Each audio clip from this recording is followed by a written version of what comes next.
Olá, que a graça e a paz de Deus nosso Pai, de nosso Senhor e Salvador Jesus Cristo seja convosco. Vamos fazer mais um estudo aqui da Palavra de Deus. Hoje o tema 171, mexerico e maledicência.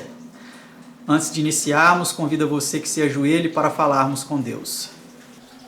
Pai Santo, Deus amado, agradecemos a Ti por poder estudar mais uma vez a Tua Palavra. E suplicamos a unção do céu para entendermos este assunto tão sério, Senhor. Nos ajude e unja os nossos lábios para que ele não venha ser usado, Senhor, para fazer mexericos, fofocas, maledicências. Mas também, Senhor, nos dê a unção do Teu Espírito para sabermos quando falar e exortar alguém dentro daquilo que a Tua Palavra diz, Pai. É o que nós te suplicamos em nome de Jesus. Amém, Senhor.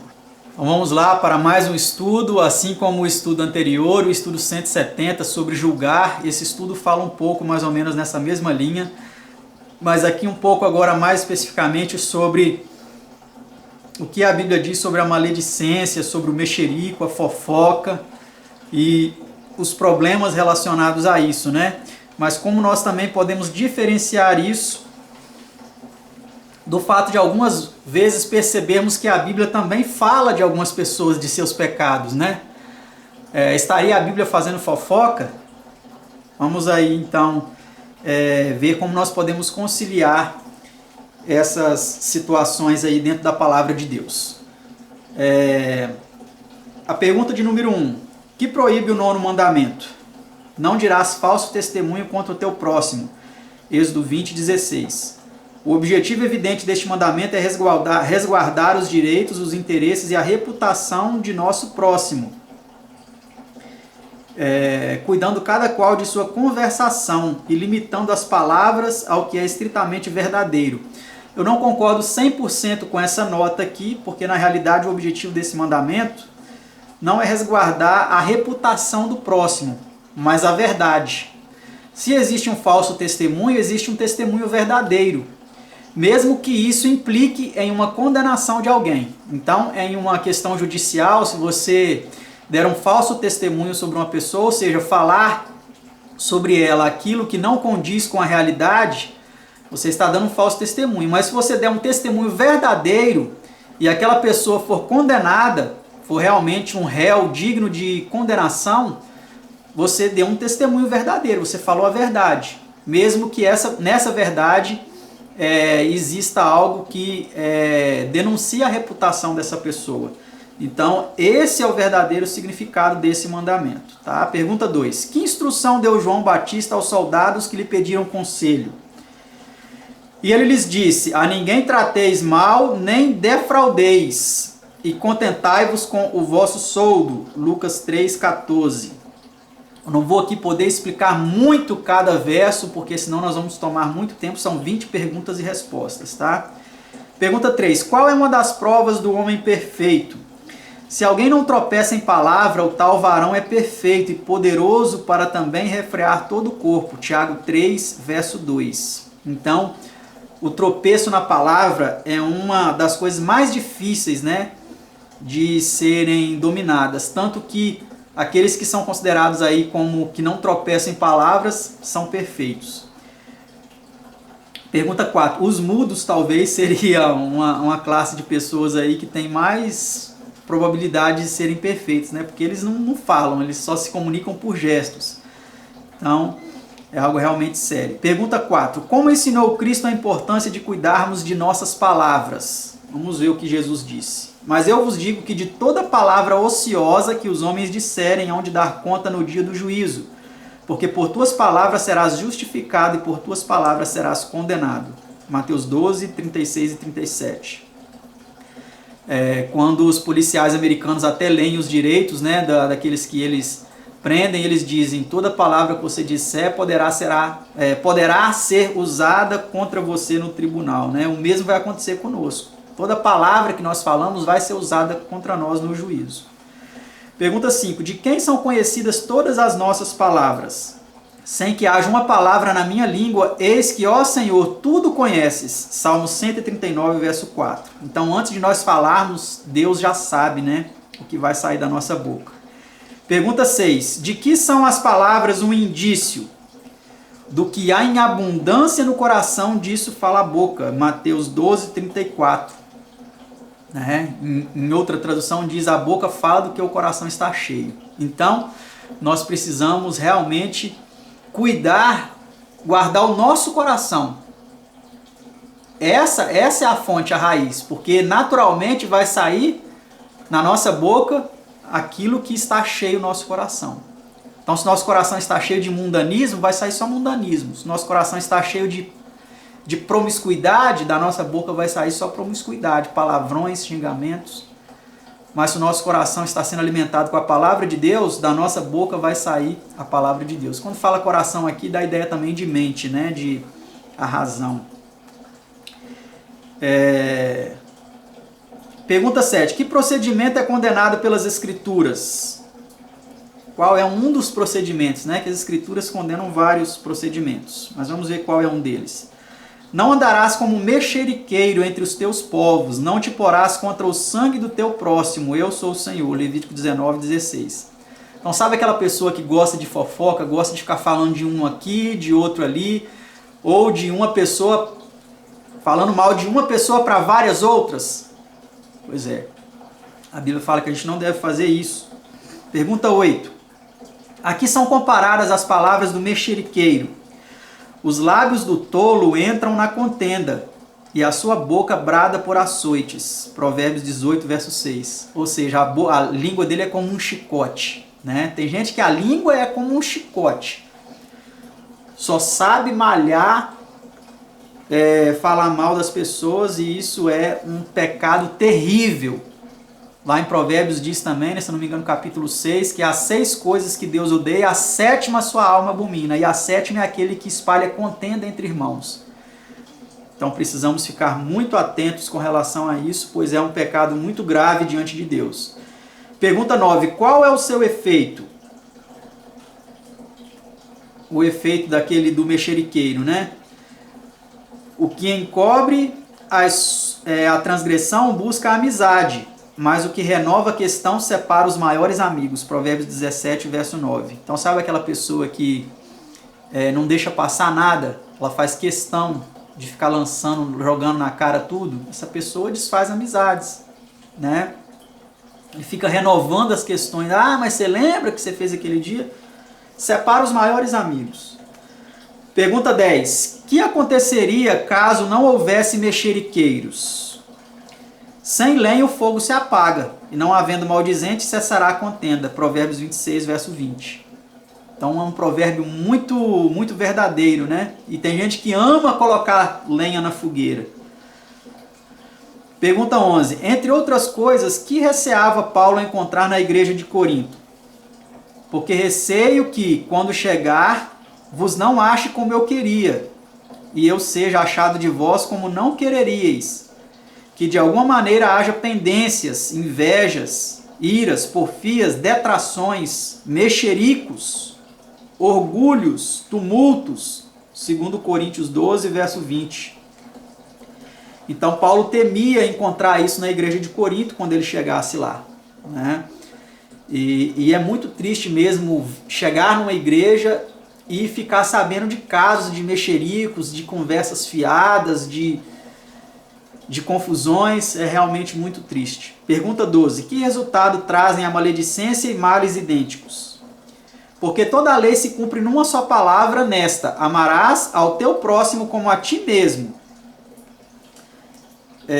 Se vós, porém, vos mordeis e devorais uns aos outros, vede, não vos consumais também uns aos outros. Gálatas 5, 14 e 15. Esse verso foi citado no estudo anterior, né? Mas é sempre bom estar relembrando.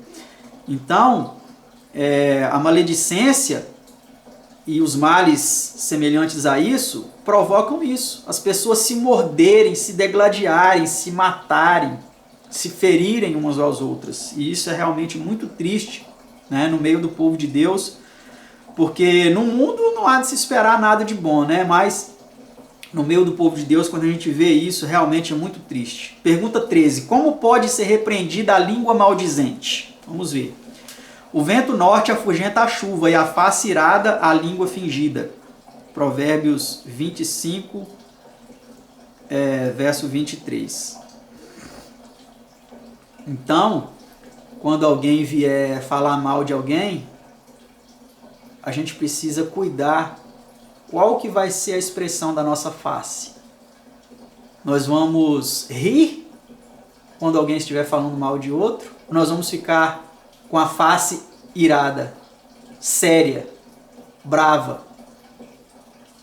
Porque dependendo da sua face, da sua reação, você alimenta a atitude do maldizente, né? Então uma forma de repreender a língua maldizente é esta. É a face séria, sisuda. Vamos para a próxima pergunta, pergunta 14. A quem é feita a promessa de habitar no tabernáculo do Senhor e morar no seu santo monte? Vamos ver aqui a quem é feita essa promessa. Aquele que anda em sinceridade, pratica justiça e fala verazmente, ou seja, fala a verdade, né? Segundo o seu coração, aquele que não difama com a sua língua, nem faz mal ao seu próximo, nem aceita nenhuma afronta contra o seu próximo. Salmo 15, 2 e 3. Nota, nunca armes tua língua de uma espada para ferir a reputação de pessoa alguma, diz Kirkley. Noel Webster estabeleceu esta regra, na ausência de uma pessoa, dela nada devemos dizer que não quereríamos dizer se estivesse presente. Fecha aspas. Quão poucos orientam sua conversação de acordo com esta regra? Ver Provérbios 31, 10 e 26. Então é aquele famoso falar pelas costas, né? É muito fácil muitas vezes falar pelas costas. Ainda mais agora no mundo digital, é muito fácil teclar lá, digitar atrás de uma tela, falando mal, condenando, criticando. É muito complicado isso, né? Precisamos ter muito cuidado com isso. Pergunta 15. Que advertência é feita quanto a aceitarem-se acusações contra um ministro? Então, olha aqui que interessante, né? Não aceites acusação contra o presbítero, senão com 2 ou 3 testemunhas. 1 Timóteo 5,19. Aqui no estudo não colocou a continuação, mas no final eu vou mostrar para vocês, porque eu vou ler aqui uns outros textos extras além do estudo bíblico. Aquele que empresta ouvidos crédulos à calúnia, ou é pessoa de moral muito baixa, ou não possui mais compreensão que uma criança. Menander. Vamos aqui para a pergunta 16. Pode o homem não transformado pela graça dominar a língua? Porque toda a natureza, tanto de bestas feras como de aves, tanto de répteis como de animais do mar, se amansa e foi domada pela natureza humana, mas nenhum homem pode domar a língua. É um mal que não se pode refrear, está cheia de peçonha mortal. Tiago 3, 7, 8. Então o homem que não foi transformado pela graça de Deus, ele não consegue dominar. Porque a Bíblia fala, né? Nenhum homem pode domar a língua. É só Jesus que pode dominar a nossa língua. Se ele não habitar em nós, jamais conseguiremos, né? Jamais seremos capazes. Pergunta 17. A fim de refrear-nos do mau uso da língua, qual deve ser nossa oração? Põe, ó Senhor, uma guarda à minha boca, guarda a porta dos meus lábios. Salmo 141, verso 3. Então essa deve ser a nossa constante oração, né? Senhor, põe uma porta, tranca aqui a minha boca, para eu não falar aquilo que eu não devo. Pergunta 18. Que voto fez Davi contra os agravos da língua? Eu disse, guardarei os meus caminhos para não delinquir com a minha língua. Enfrearei a minha boca enquanto o ímpio estiver diante de mim. Salmo 39, verso 1. Então aqui me lembra até também de Isaías 53, né, que fala que Jesus, como um cordeiro mudo, foi levado perante os seus tosqueadores e ele não abriu a sua boca. Ele não injuriou, como nós vimos no estudo anterior, quando ele era injuriado, ele não injuriava, mas entregava aquele que julga retamente. Né? Pergunta 19. Qual é a cura certa para a maledicência? E é a penúltima pergunta de nosso estudo. Amarás o teu próximo como a ti mesmo. Mateus 22, 39. Então, se você não gostaria que alguém falasse mal de você, também não fale mal de ninguém, não critique. Próximo texto. Tudo que vós quereis que os homens vos façam, fazei-lo também vós. Mateus 7, verso 12. Então, se você é uma pessoa que já atingiu uma maturidade espiritual e você aceita correção, né? Isso aqui cabe também. Se você aceita que alguém te corrija, você pode então estar propenso a também corrigir outras pessoas. Mas aquele que não aceita correções, é difícil você emitir alguma correção a essa pessoa, né? A ninguém infamem, Tito 3, verso 2, ver também Tiago 4, verso 11. Então está aí os textos, né, importantes para nós respondermos essa pergunta, qual é a cura certa para a maledicência? Todos esses textos aí, Mateus 22, 39, Mateus 7, 12, Tito 3, 2 e Tiago 4, 11. Entre outros vários, né, da palavra que temos estudado aqui e que até não entraram nesse estudo. Mas vamos para a última pergunta, pergunta 20. Aqui se assemelham as palavras proferidas em devido tempo. Esse verso é um verso muito lindo, né? E muito conhecido por muitos. Como maçãs de ouro em salvas de prata, assim é a palavra dita a seu tempo. Provérbios 25, verso 11. Então que Deus nos dê sabedoria para saber falar no tempo devido. Uma palavra devida, né? Que o Senhor nos dê uma língua erudita para saber falar uma boa palavra ao que está cansado, não é isso que fala lá em Isaías? Que é o que Deus concedeu ao seu servo, ao seu Filho Jesus Cristo, né? Que Ele nos dê também uma língua erudita para que saibamos falar uma boa palavra ao que está cansado, mas Jesus também falou palavras de repreensões aos fariseus, né? Então, como nós podemos conciliar isso? Porque muitas vezes, devido ao que nós estudamos aqui, a pessoa se priva até de falar certas coisas que precisam ser faladas. Corrigir certas situações, certas falas de alguém, e muitas vezes são confundidos como estando falando mal daquela pessoa, quanto nós estamos falando mal daquela atitude, e não necessariamente daquela pessoa. Vou colocar um exemplo aqui. Eu tenho uma série aqui no canal chamada Guerra das Vozes. Eu fiz uma em 2014, citando só textos bíblicos. E depois eu comecei uma, né, porque sempre a gente tem feito algum vídeo sobre essa série, Guerra das Vozes na Prática, onde eu então coloco em xeque, coloco em questionamento algumas falas, algumas colocações de algumas pessoas.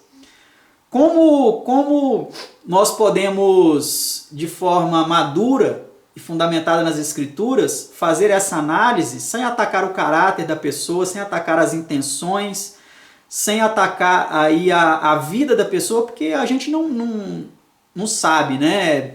O juízo pertence a Cristo, não cabe a nós julgar as atitudes, mas muitas atitudes e falas que a pessoa coloca ali precisam ser colocadas em xeque pela palavra de Deus, até para o crescimento daquela pessoa, nosso e de outras, que estão sendo influenciadas por certas falas, né? Como nós podemos conciliar isso? Vamos ver aqui alguns exemplos agora fora do que nós estudamos aqui no estudo bíblico. Eu quero mencionar para vocês alguns exemplos aqui. Por exemplo, Paulo, em 2 Timóteo 4,14, ele escreveu assim, ó, Alexandre o Latueiro causou-me muitos males, o Senhor lhe pague segundo as suas obras. Então aqui, diferente do que simplesmente falar de alguém, Paulo escreveu em uma carta, e isso ficou para a posteridade e chegou até nós, através da Bíblia.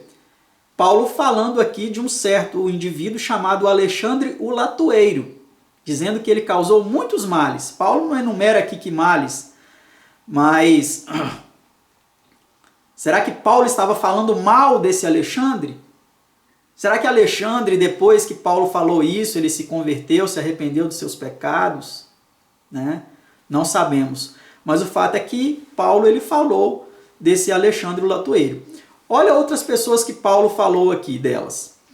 2 Timóteo 4, verso 10 a 12. Porque Demas me desamparou, Olha, por que Paulo não guardou isso para si? Ah, não vou falar mal dele não, vou guardar para mim. Não, mas Paulo, ele escreveu que Demas o havia desamparado, amando o presente século.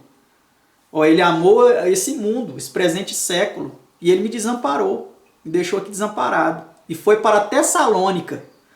Mas ele fala de outros aqui também, que fizeram o mesmo, que o abandonaram. Crescente para a Galácia e Tito para a Dalmácia. Só Lucas está comigo. Será que Paulo aqui está se fazendo de vítima? Coitadinho de mim, só Lucas ficou comigo, todo mundo está me desamparando. E aí ele continua dizendo, toma Marcos e traze-o contigo, porque me é muito útil para o ministério. Lembrem que em determinado momento Paulo não queria que Marcos fosse, porque ele havia abandonado também, mas aqui agora ele já fala que Paulo era muito útil para ele, né? Vamos ver um outro exemplo bíblico aqui de que em algumas situações nós devemos sim falar.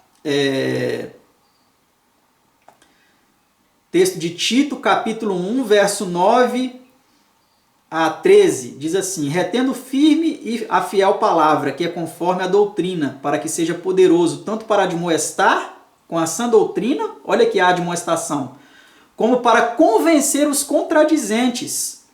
Então note que aqui há uma contradição de falas, de vozes, de discursos, de narrativas. Verso 10. Porque há muitos desordenados, faladores, vãos e enganadores, principalmente os da circuncisão. Aqui ele enumera uma classe, né?